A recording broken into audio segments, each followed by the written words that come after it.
Chapter 19. A full moon rose behind the dogwood tree, bold and yellow in the indigo sky, breathtaking in size and majesty. Dinah hadn't thought she'd be back home so soon. Hadn't known if she'd come back at all. Her heart squeezed at the sight of her old friend. She had often climbed the dogwood as a little girl, read and slept in its shade, wept and fussed as it listened without judgment, its leaves whispering gentle comforts. She told the tree the things she would have told Ophelia, big things and small things and everything in between. As they loped toward the dogwood's sprawling silhouette, Dinah recalled racing Joseph through this very field. Everything had changed since then, not just for her and her family, but between the two of them. He'd hardly spoken a word to her on the train, and she'd spent most of the trip staring out the window. What was there to say? She should have known better. What else is he hiding? Was he telling the truth about returning what he'd stolen? Or was he planning to keep the $25,000 all to himself? They reined in their horses at the crest of the hill and dismounted. Joseph walked around to the eastern side of the trunk, and Dinah followed him, anxious to see if someone had already dug up the money. Should be right here. He crouched in front of a dirt mound half hidden by waving grass. Don't look like nobody's been digging. She blew a breath of relief. Good. I'll get a shovel from the barn. Be careful, he warned. Might be someone else living in that house now. 11 days ago, she'd snuck out and run off to join a posse. Would Daniel and her mother really pack up and leave so quickly? Wouldn't they worry? Wouldn't they want her found? Dinah grabbed the horn, stuck her foot in the stirrup, and dragged herself into the saddle. Pointing cardinal north, she nudged his sides, and he trotted down the hill. As the ground leveled out, she let the reins slide through her fingers, and the gelding sprang forward. He tossed his head as he galloped across the moonlit prairie, happy to be home. She wished she could say the same. Which would be worse, facing her mother's wrath and her brother's disappointment, or discovering that they'd moved on without her, that they didn't care? If they haven't already disowned me, they will when they find out about Joseph. She couldn't tell them. Why bother? She'd confessed how she felt, let him know she was serious, and he'd pushed her away, kept secrets from her, secrets that endangered her mother's life. Cardinal charged over the last hill, and Dinah sat back in the saddle. He shook his head in protest, but she finally succeeded in bringing him to a halt. The sight of the 2 gravestones in the shade of the rosebud tree wrenched her heart and blinded her with tears, reminded her why she'd left. Dinah looked away and continued on, wiping her cheeks as she went. Dusty and Sarge whickered at her approach, and she gave a quiet gasp. They're still here. She didn't see Belle. Did Daniel sell her? She wondered as Cardinal trotted along the edge of the pasture. When they came to the gate, Dinah stopped and swung down from the saddle. She looped the reins over a fence rail, her insides twisting in knots. Sweat beaded under the brim of her hat. The evening breezy but warm, and uncommonly quiet. She turned to look at the field across from the horses, and her heart sank. The cows were gone. Her disappointment gave way to resignation, a bitter taste in her mouth as she trudged up the path. As she passed under the imposing oak, a voice drifted along the wind, a male voice, angry and shouting. Dinah went rigid. That's not Daniel. She sprinted toward the house, blood pumping and feet flying. Lamplight shone through the living room windows. Nothing else mattered now. Not her fear, not the pain stabbing her leg. A spotted horse stood at the hitching rail. Remy's horse. Dinah stopped in her tracks, chest heaving as she gasped for breath. Where is it? Remy demanded, his voice filtering through the open door. What'd you do with it? I told you, I don't know what you're talking about. Mama. Panic jolted her into action. Remy went on yelling as she ran to the porch. Dinah gripped the railing with her right hand and drew her gun with her left, forcing herself to go slow as she crept up the stairs. Maybe just loosen your tongue. Please, her mother cried. I'm telling you the truth. Dinah pulled back the hammer and stepped through the open door. She found her mother sitting in a chair in front of the windows. Remy stooped over her, pinching her face between his fingers and holding his knife inches from her cheek. A primal instinct surged in Dinah, and she aimed the Colt at his head. Remy! He wheeled around. Dinah! Her mother exclaimed, sounding both horrified and relieved. Well, he said with a wicked gleam in his eyes. Look who it is. Let her go, Dinah growled. His lip curled. Nah, I don't think I will. He slipped behind the chair and grabbed her mother's hair. Dinah sucked in a breath as he yanked back her head and pressed the knife to her throat. Remy's bruised face twisted with loathing, his pale eyes flickering dangerously. Eye for an eye, he spat. I lost my brother. You lose your mama. Let her go. She's done nothing to you, Dinah pleaded. Dinah, her mother choked, tears glistening on her cheeks. Dinah, I don't want you to see this. He jerked her hair, and she gave a strangled sob. Shut up. Rage exploded in Dinah's belly. Her finger moved to the trigger. I'm not gonna ask again. Let her go, or what? Remy challenged. You got no badge. You gone outlaw, miss. The gun lurched in her hand, the muzzle flashing in front of her face. Her mother screamed as he dropped the knife and staggered back against the glass. She'd hit him dead center, right between his bewildered eyes. He slid to the floor, Dinah's ears ringing as her arm fell to her side. I killed him. It didn't seem real. She felt like an outside observer, a stranger in her own body. Her mother sat hunched over in the chair with her chin to her chest, hands covering her ears as she wept. Dinah holstered the Colt and went to her on trembling legs. Mama. Her own voice sounded distant and muffled as she bent and grasped her mother's shaking shoulders. Mama, it's okay, he's gone. Her mother's watery gaze met hers. Grief had transformed her, framing her bloodshot eyes with dark circles and hollowing her tear-stained cheeks. A pang of guilt pierced Dinah's heart. I shouldn't have left her, not like that. As her mother's weary eyes searched hers, she feared that she'd push her away, that she'd never forgive her. Instead, her mother reached up and threw her arms around her. Tears sprang to Dinah's eyes and she hugged her tight. How she'd missed that familiar warmth, the comfort and safety of her mother's embrace. There was so much she wanted to say, so much she wished she could tell her, but all she could manage was, I'm sorry. Her mother just held her, stroking her hair as Dinah's tears soaked the shoulder of her black dress. Dinah opened her eyes, staring at the brain-spattered window panes, at the blood smeared down the glass. Remy's hand gripped his revolver, unable to draw, his gaze glaring and vengeful even in death. Dinah's stomach turned. She pulled back to look at her mother. Where's Daniel? Her mother sniffed and blinked, troubled and distracted. Salina. He went to meet with some men in town. Marshal Tupper and that manhunter Lawrence. Dinah's heart skipped a beat. They're alive. Sal Valentin, did they? Her mother's jaw clenched at the mention of his name. They captured him. He's in the marshal's custody. Stunned, Dinah stepped back and braced herself against the couch. Would he finally face justice after all these years? Her mother rose from the chair, ill at ease. She turned and considered Remy. He said they buried money on our land, and he'd come to claim it. She sighed and swept her hair out of her eyes. I thought it was over. I thought they'd leave us be. How many of them are still out there? Dinah shook her head. She needed to talk to Lawrence, find out what had happened, who'd been arrested or killed, and who'd gotten away. One thing she knew for certain, Daniel and her mother needed to pack the wagon and go to Salina first thing in the morning. It isn't safe here, Mama. Not till they're all dead. Spurs jingled as footsteps pounded up the porch stairs. She reached for her Colt, heart slamming against her ribs. Joseph charged into the house with his gun drawn. He stopped short at the sight of her, breathing hard. Dinah's shoulders slumped in relief, and she took her hand off her Colt. I heard a shot, he panted. What happened? She cast a sideways glance at the body half hidden behind the chair.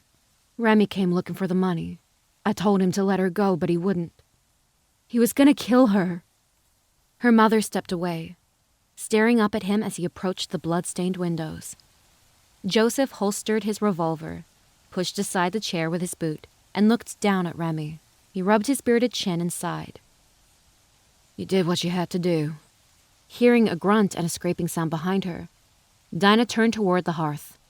Her mother had taken down her father's rifle, and now she trained her scorching gaze on Joseph.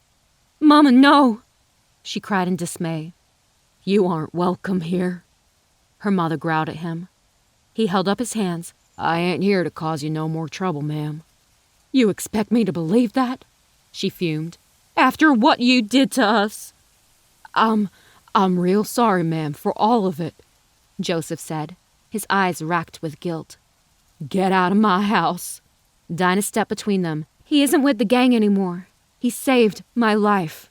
"I don't care what he did," her mother snapped. Dinah knew her anger better than anyone, her pain. If only she could make her understand. "Get out," her mother shouted past her. "Get out now!" "Mama, please!" "It's all right, Dinah," he said. "I'm going." Her mother's chest heaved, the vein in her forehead bulging as she clutched the gun with white-knuckled hands. Tears welled in Dinah's eyes as he headed for the door. Her mother stared at her aghast, as if she didn't know her anymore. "Have you lost every bit of sense you ever had?" Dinah didn't answer. She hurried to the door and followed Joseph out into the darkness. "Dinah!" her mother yelled, but she ignored her. He'd left Steele out in the yard, and he was almost to him when she caught up. "Joseph, wait! There's something I need to tell you." He stopped and faced her. She drew a deep breath, bracing for his reaction. "Lawrence and Marshall Tupper made it back to Salina, and they've got Sal." Joseph's eyes widened. "What about Marcus?" "I don't know." He huffed and ran a hand over his face. "They'll hang 'em all." He sounded so upset, so devastated. "That's what they deserve," she reminded him. "Marcus ain't Sal," he growled. Dinah stared at him in disbelief. "You'd break him out if you could, wouldn't you?" Joseph turned from her, hands on his hips, as he gazed west toward Salina. Her heart sank. What a fool she'd been to think he'd changed, that they could find a way to be together. "Whose side are you on?" she demanded. "You can't live two lives, Joseph." He rounded on her. "I gave up my life. I gave up everything for you." Tears pricked Dinah's eyes. "All that you said about living on the run? That I deserved better? You were trying to get rid of me." "I was trying to protect you." "Protect me?" She jabbed a finger toward the house. "Mama almost died tonight because of you." Dinah regretted the venomous retort the moment it left her lips, but the damage had been done. She saw it in the blink of his eyes, the twitch of his mouth. "One more thing you'll never forgive me for," Joseph said bitterly. He strode to Steele, and her lip gave a traitorous quiver. "Where are you going?" she asked, marching after him. "What about the money?" Joseph climbed into the saddle and glanced toward the porch. She knew her mother must be watching them, but she didn't care. "Give it to the marshal. He'll take care of the rest." "Where are you going?" Dinah repeated, more insistently this time. He shifted in the saddle, avoiding her gaze. Terror gripped her. Furious as she was with him, she didn't want him to leave. Not without her. "Go to Salina and stay there," he said. "Lawrence and Tupper will look after you." "When will I see you again?" Dinah pressed, hating the tremor that stole into her voice. Finally, Joseph looked down at her with an anguished expression. "I don't know." Fresh tears stung her eyes as she stared up at him. He turned Steele away and spurred his sides. Dinah raced after him, heart bleeding and vision blurring. "Joseph!" she screamed above the rushing wind and the stallion's thundering hooves. But he didn't stop. Her leg gave and she collapsed in the grass. Grimacing, Dinah pushed herself onto her hands and knees and snatched up a rock. She scrambled to her feet as he galloped down the path. Breathing hard, she flung the rock as far as she could with a feral cry. For the first time in her life, she knew what she wanted, who she wanted, and it had all slipped right through her fingers. Early the next morning, Dinah set out for Salina with Daniel and her mother, Remy's bundled body slung over Cardinal's hindquarters, and $25,000 stuffed in her saddlebags, plus the couple thousand she'd found stowed on Remy's horse. Never had she laid eyes on so much money. And being in possession of such a massive sum had her wound so tight that she couldn't seem to catch her breath, couldn't focus. It wasn't just the money. She couldn't stop thinking about Joseph. Couldn't stop wondering if she should have gone after him. Did he miss her? Or was he glad to be rid of her? He didn't say he was leaving for good. Was it possible that he'd gone to Obadiah's cabin like they'd planned? Was he waiting to see if she'd show up? Probably not. Maybe he needs time, like I did. She glanced at Daniel as he drew alongside her, Belle's black head held high, and her steps brisk and eager to please. The mare held no grudge against him for his neglect, but Dinah wasn't so forgiving. In his absence, she'd fed her, brushed her, taken her for rides so she wouldn't feel unwanted. Daniel peeked over his shoulder, and she followed his gaze. Some distance behind them, Dusty plodded along as her mother held the reins, Sarge walking behind the jostling wagon. "You almost killed her," he said, "running away like that after what happened to Dad." Dinah's chest pained, and she clenched her jaw. Wanting justice, I can understand. But riding with an outlaw? A member of the Valentin gang? Baffled, he shook his head. "What were you thinking?" "I got separated from the posse," she answered sternly. "I was Sal's prisoner, and he was gonna have me killed. Joseph saved my life. He turned on him, and when the gang came after us, he protected me. Made sure I got home safe." Daniel's eyes widened, and she realized how outlandish it must sound. "It's quite a thing to do for a stranger," he remarked with obvious suspicion. She averted her gaze, her heart beating faster. "Makes me think the two of you were more than that." He said it with such dread, such unease, as if the mere idea repulsed him. Dinah's cheeks heated as she stared at the blue horizon. She'd never had a good poker face, never been good at hiding anything, especially not from family. "Tell me I'm wrong, Dinah." She couldn't. Not without lying to his face. "Tell me you aren't going to see him ever. I can't, and I won't," she burst, chest heaving as she shook with fury. "You've got no right to lecture me. You lost that the day you left us." "What's going on up there?" her mother called anxiously. Daniel glanced over his shoulder before meeting her livid gaze. "It wasn't just about getting out of Kansas, Dinah." "What then?" she demanded. "Getting away from me?" "No, He sighed and looked out at the green hills rippling in the sunlight. "I was saving money so I could help Dad pay off the debt. Not just for him and Mama, but for you." She'd heard wrong. She must have. "Me?" Daniel met her astonished gaze and nodded. "I didn't want you to be stuck working that farm for the next 10 years, and I knew you didn't either." Dinah's heart softened, her anger waning. I had no idea." "Yeah, well, it doesn't matter now." "It matters to me. All this time I thought you just didn't care." "I didn't tell anyone," he admitted. "You know how Dad was. He never asked for help, never wanted to burden anyone. If I'd told him my plan, he would have refused. He was stubborn like that." She smiled sadly. "Yeah, he was." He cast her a sideways glance. "Like someone else I know." Dinah swallowed, throat burning as she stared at the path ahead. "When I found your note, I was terrified." Guiltily, she met his gaze. "I know things have been difficult for you since Ophelia passed, and now Dad. But you aren't the only one grieving," Daniel reminded her. "You don't have to bear that burden alone. Next time, Dinah, talk to me." Tears spilled down her cheeks, and she hastened to wipe them away. "Promise?" he said.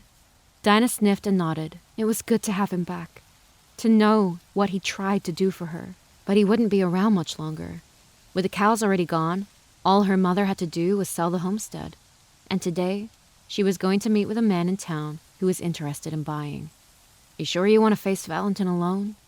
Daniel asked after a pause. She didn't want to face him. She had to. "I'm sure." He took a deep breath and nodded. "Seeing him behind bars, knowing he can't hurt anyone else, I hope it gives you the peace you've been searching for." When they crossed the bridge into Salina, Daniel and her mother headed for Cornelia Bailey's house on 4th Street. And Dinah rode on toward the marshal's office. Cornelia was a longtime friend of the family, and her mother hoped she'd be willing to take them in until the gang had been dealt with. Lawrence had told Daniel the posse hadn't gotten them all, but he hadn't said who still roamed free or how many. With Nieto gone and 4 of them now dead, that left Sal, Marcus, Donnie, Rick, and Gus still alive. Dinah got more than a few strange looks as she walked Cardinal down Iron Avenue. People whispered to one another and pointed at the man-shaped bundles stowed behind her, and she tried to ignore them. She didn't have the desire or the patience to indulge their curiosity. A chill ran down her spine, each step bringing her closer to Sal. Dinah turned south onto 7th Street, passing by the Opera House, the Metropolitan Hotel, and frame dwellings. As she neared the marshal's office on the next corner, she noticed a group of men gathered out front. Marshal Tupper, whose right arm was in a sling, Lawrence, Mercer, Deputy Thomas, and 5 finely dressed strangers. They appeared to be deep in conversation, or an argument, she thought as Mercer jabbed his finger at one of them, a much shorter man wearing a black coat and derby hat. Lawrence spotted her first, and he turned in surprise. "Dinah, you sure are a sight for sore eyes." He limped toward her with a smile, and she smiled back, relieved to see him alive. "What have you got there, Miss Hance?" Tupper called. Dinah's smile faded. She dismounted and led Cardinal closer. "I brought you something, Marshal." His thick brows furrowed as his gaze shifted from her to the bundled body. "That looks like a someone." Dinah stopped and glanced at the 5 strangers, at the badges gleaming on their chests. Pinkertons. Her heart beat faster. She hadn't planned to make her confession in the company of national detectives. "What happened, Dinah?" Lawrence questioned with quiet concern. She swallowed hard and met his gaze. "Last night, Remy Guidry rode to our house and took my mother captive. He wanted to avenge his brother, and he was going to kill her to hurt me. He wouldn't let her go. I had to." The gun kicks in her hand. The muzzle flashes. An ear-splitting crack plunges her world into silence. Remy's accusing eyes glare up at her as blood runs down his face.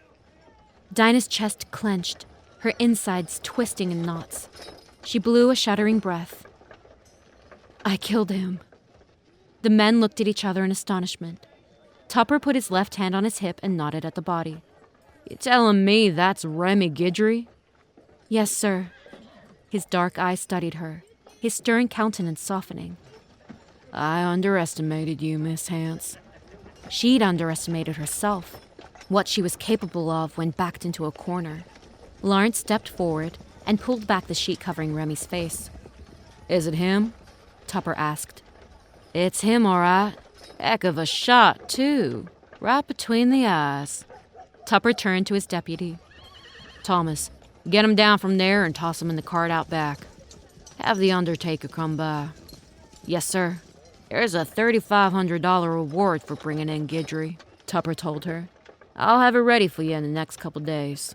Dinah's mouth dropped open. $3,500? Thomas slung Remy's body over his shoulder and carried him away.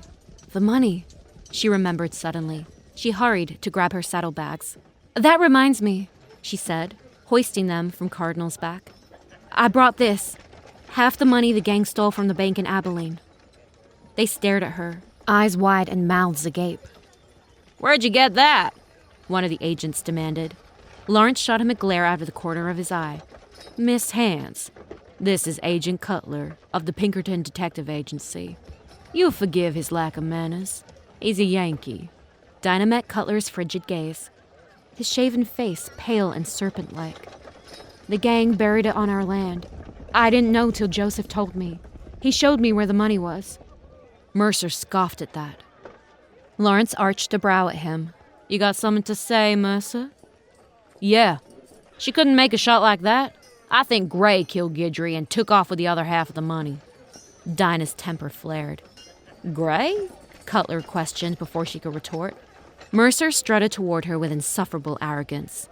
"Joseph Gray, notorious outlaw and member of the Valentin gang. Last time I saw Miss Hance, she was running off with him and leaving the rest of us to fight the gang ourselves." You saw me in Dead Man's Dune, she shot back. You heard me scream and you didn't even think about stopping. All you cared about was saving your own skin. Lawrence rounded on Mercer. You knew she was there? There was nothing I could do, he argued, his voice rising in agitation. We were getting shot to pieces. Tupper shook his head in disappointment. Cutler's eyes narrowed as he turned to Dinah. Why were you with Joseph Gray?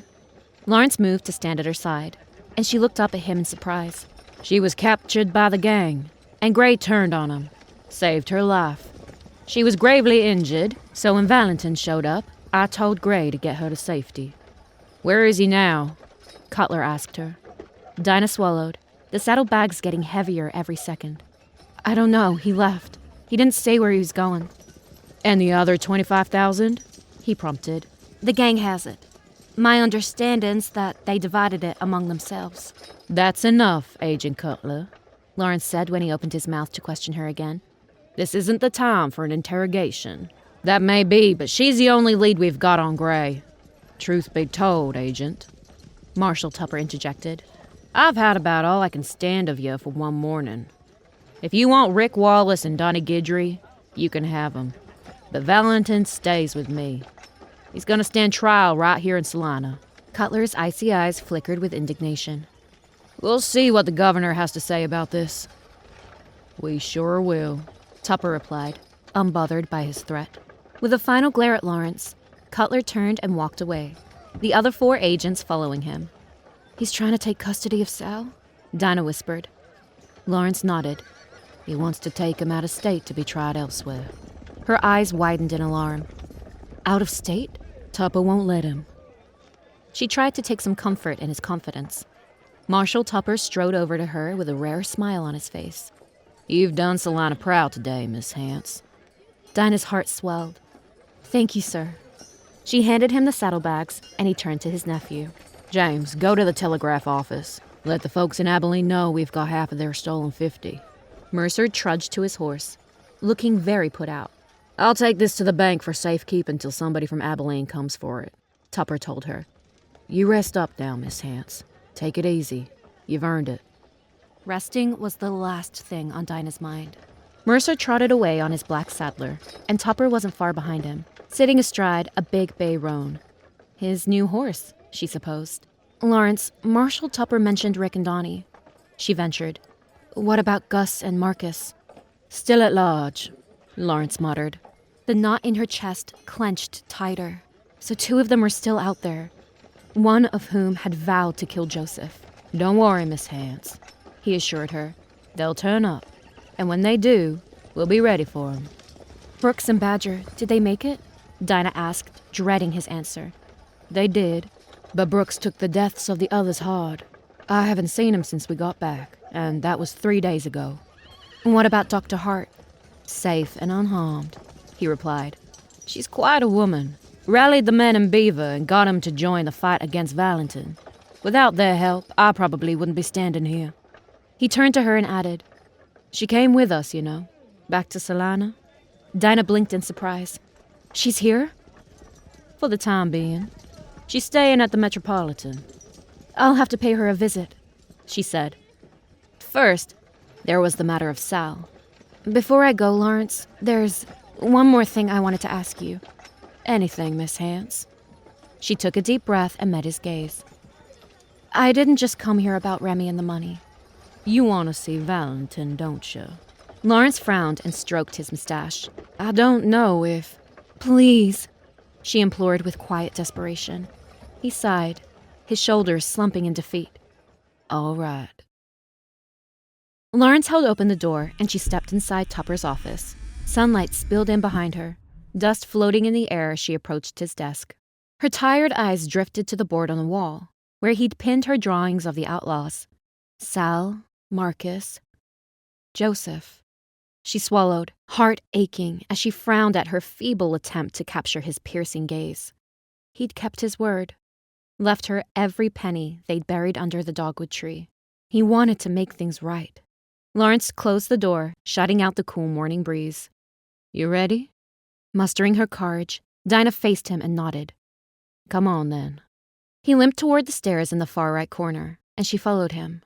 Her heart pounded, her legs trembling as she climbed the creaking steps. "Has he said anything?" she asked quietly. "Silent as the grave," Lawrence muttered. He opened the door at the top of the stairs and motioned for her to enter first. There were no windows in the long, narrow space, just a couple of lamps on the wall. Venturing across the threshold, Dinah peeked to her right. In the first cell, a man with dark shoulder-length curls and a bushy beard sat on a cot with his head hung low. Rick glanced up when her boots thudded on the planks. His thick brows drew together, nose creasing as he glowered at her. Dinah squared her shoulders and continued on to the next cell. Donnie Guidry paced in the shadows, raking his fingers through his greasy brown hair. He stopped and stared at her, and she stared back. He looked so like Remy, his eyes so empty, so unhinged. "You," he murmured. He lunged at the bars. She gasped and flinched back as he shook them with white-knuckled hands.